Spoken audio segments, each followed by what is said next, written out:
إما أن العبد يصدق مع الله ويعلم أنه يعامل ملك الملوك وأنه يعامل من يسمع ويراه فيري الله من نفسه الصدق. ولا تمنن تستكثر. Ici, tout à l'heure, je vous en ai parlé rapidement. Je vous ai dit quoi? Tamnoun, ça vient du man. Le man, c'est de rappeler un bien qu'on a fait pour obtenir quelque chose.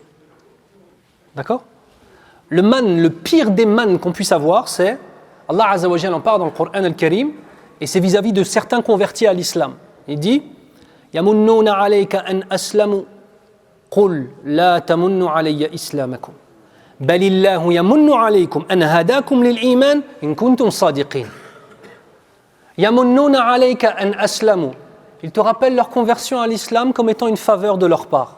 Il y a certains convertis à l'islam, ils sont comme ça. Et il y a certaines personnes qui reviennent à Allah, ils n'ont pas besoin d'être convertis.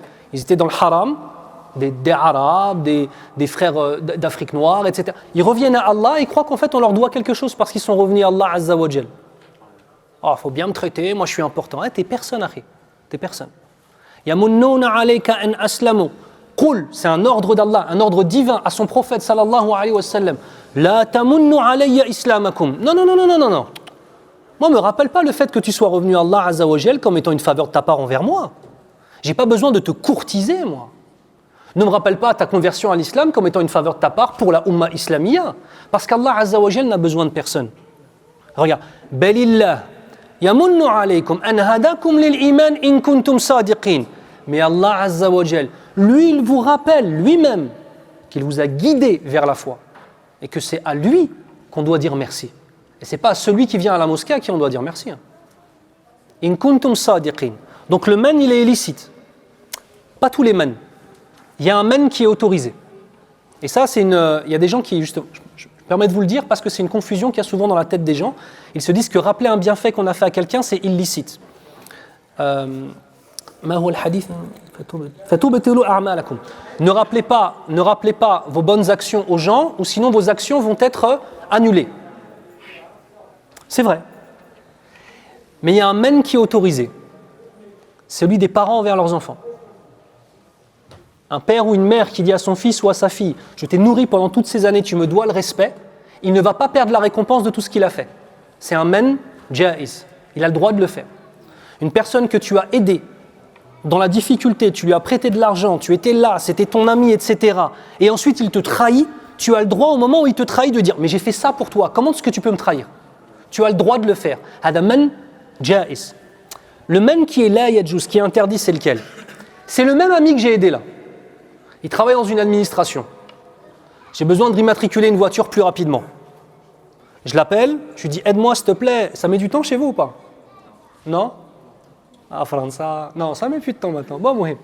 On s'est compris, tu as besoin de quelque chose, tu as besoin d'avoir un appartement. Et lui, il travaille dans une agence. Il y a une queue de 800 personnes devant toi. Tu l'appelles, tu dis « S'il te plaît, aide-moi ». Il me dit « Non, je ne peux pas faire ça. » Là, il y a Jouz. Il dit « Rappelle-toi quand je t'ai aidé la dernière fois. » Ça, c'est du men qui est illicite. Et tout ce que tu as fait pour cette personne, ça a été effacé. Qu'Allah nous préserve. D'accord? Donc le men qui est illicite, c'est quand je rappelle un bien pour obtenir quelque chose. Le men qui est illicite, c'est quand je rappelle un bien pour obtenir mon droit. Ne parle pas mal, akhi. Ne parle pas mal de moi. À l'époque où toi, tu étais dans le kouf, en train de vendre de la drogue, je t'ai appelé Allah Azza wa Jal. Reste tranquille quand tu me parles. Tu as le droit de le faire, ça. Ça, tu as le droit de le faire. Pourquoi? Parce que là, c'est ton droit à ce qu'il te respecte. C'est bon? Ok. Wala tamnun tastakthir. Ne donne pas pour recevoir plus. Ne donne que pour Allah subhanahu wa ta'ala.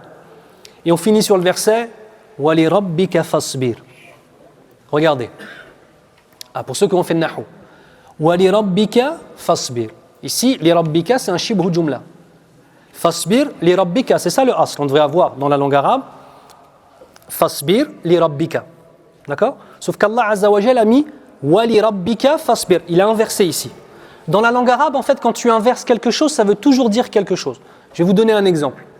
Dans Surat al-Fatiha, est-ce que tu peux me donner un exemple de maf'ul bihi muqaddam dans le Fatiha? Maf'ul bihi muqaddam fi Surat al-Fatiha. Iyyaka na'budu wa iyyaka nasta'in. Iyyaka, c'est un maf'ul bihi muqaddam. Le asl, c'est quoi? Na'buduka wa nasta'inu bik. Mais Allah Azza wa Jal, il dit Iyyaka na'budu. Pourquoi? Yadullu ala al-hasr. Quand tu fais celui qui subit l'action quand il vient avant le verbe, cela signifie l'exclusivité de l'action. C'est pour ça que Iyyaka na'budu wa iyyaka nasta'in, on va le traduire comment? C'est toi seul que nous adorons. Pas simplement c'est toi que nous adorons. Et c'est auprès de toi seul que nous cherchons le refuge. Wa li rabbika fasbir, c'est la même chose, sauf que c'est pas vraiment, il est fi mahal, muhim. C'est comme un maf'ul bihi muqaddam, même si c'est autre chose. Wa li rabbika fasbir, ne patiente que pour ton Seigneur. Wallah, mes frères qui ont des enfants, sarahatan. Et ce que je vous dis, c'est une parole que nous avait dit Cheikh Abdullah Shinqiti, hafidhahullah, Cheikh de Medina. Il avait dit quoi? Il avait dit Kam sabarna lil awlad. Wallahi. Combien de fois on a patienté pour nos enfants? Tu le prends, tu l'emmènes à l'école avec ta voiture, tu le ramènes, tu l'emmènes au sport, tu le ramènes. Il a une compétition, t'en as rien à faire, mais tu y vas parce que c'est ton fils et que tu l'aimes. Tu le ramènes, tu vas là-bas, tu repars, tu fais les courses, tu reviens. Ta femme, tu pars, tu patientes. Mais c'est des choses de la dunya, ça. On ne dit pas qu'il ne faut pas patienter dans les choses de la dunya. Mais là, Allah Azza wa Jal, dans cet ordre de la da'wa, d'accord, il nous rappelle une chose très simple. Combien de fois on a patienté pour les choses de cette vie d'ici-bas et combien de fois on a patienté pour les choses de la vie de l'au-delà? Il y a plein de choses difficiles à faire dans le din, c'est normal. Il n'y a pas de surprise là-dessus, c'est normal. On a dit quoi, il y a combien de degrés dans le paradis? Voilà, donc c'est normal. Ça, oh là là. Wa li rabbika fasbir. Et je finis avec ce que je vous ai dit tout à l'heure, c'était que c'est la finalité de la da'wa. Il va falloir patienter. Quand tu appelles à Allah Azza wa Jal, il y a des gens que tu aimes qui peut-être vont te faire des reproches. Wa li rabbika fasbir. Tes propres parents peut-être. Wa li rabbika fasbir. Tes propres enfants. Wa li rabbika fasbir. Ton patron. Wa li rabbika fasbir. Le gouvernement, oh vous ça va, c'est pas français. Vous avez vu Marine Le Pen deuxième tour, mon séba, wallah al-azim, Allah yadihim. Allah al-musta'an. Wa li rabbika wa li rabbina nasbiru, wallahi. Wa li rabbika fasbir. Marine Le Pen elle passe. J'arrête de faire la da'wa. Wallah mes frères, une chose que je dis souvent. J'espère que je ne vais pas vous choquer, mais les vendeurs de drogue sont prêts à aller en prison pour leur vente de drogue et pour l'argent. Est-ce qu'on est d'accord là-dessus ou pas? Nous, pour Allah Azza wa Jal, on ne sera pas prêts. Ça signifierait que les vendeurs de drogue ont plus de izza que nous. A'oudhu billah. A'oudhu billah. Même si à Marine, on fera la khutbah devant elle, Inch'Allah. On ira au habs, hein, mais ma'alish khair, Inch'Allah. Allah al-musta'an. Wa li rabbika fasbir. On a trois types de patience. As-sabru ala ta'a, as-sabru ala al-ma'asiyah, was-sabru ala aqdarillah. Et je vais finir avec ça. On a trois types de patience. La plus évidente, as-sabru ala al-ma'asiyah. Tu patientes, il y a quelque chose, tu avais l'habitude de boire de l'alcool ou de fumer des choses illicites, on te le propose, il faut patienter, c'est difficile. Il y a une fille que tu n'avais pas vue depuis longtemps, être en contact sur les réseaux sociaux, c'est difficile, tu résistes. Les ma'asi. Faire quelque chose de pas bien. Il y a un deuxième type de patience. As-sabru ala ta'a. La patience dans l'obéissance. Elle n'est pas facile. Par exemple, dans la mémorisation du Coran. Il faut être patient, les frères. Par exemple, dans le fait de se lever le matin. En plus, vous, il fait des moins 30 degrés le matin. Allahu Akbar. Venir au subh le matin pour venir faire la prière quand tu avais envie de dormir et qu'il fait froid. Il faut une vraie patience. As-sabru ala ta'a. Dans la ta'a, dans l'obéissance à Allah Azza wa Jal. Dans le siyam de Ramadan, on a un sabr ala ta'a. Regarde, franchement les frères, honnêtement, si Ramadan c'était pas obligatoire, il a souri direct lui là-bas. Il a faim, il a soif, ça.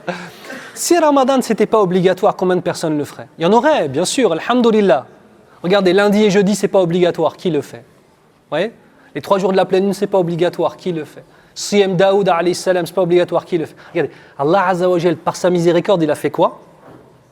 Il nous oblige à faire une adoration qui va affaiblir nos corps, qui va donc affaiblir nos passions, qui va donc ouvrir les portes de nos cœurs pour avoir plus de piété qui peut y rentrer. Pendant Ramadan, venir à Salat al-Jumu'ah, c'est plus facile. Allez, faire Salat al-Witr.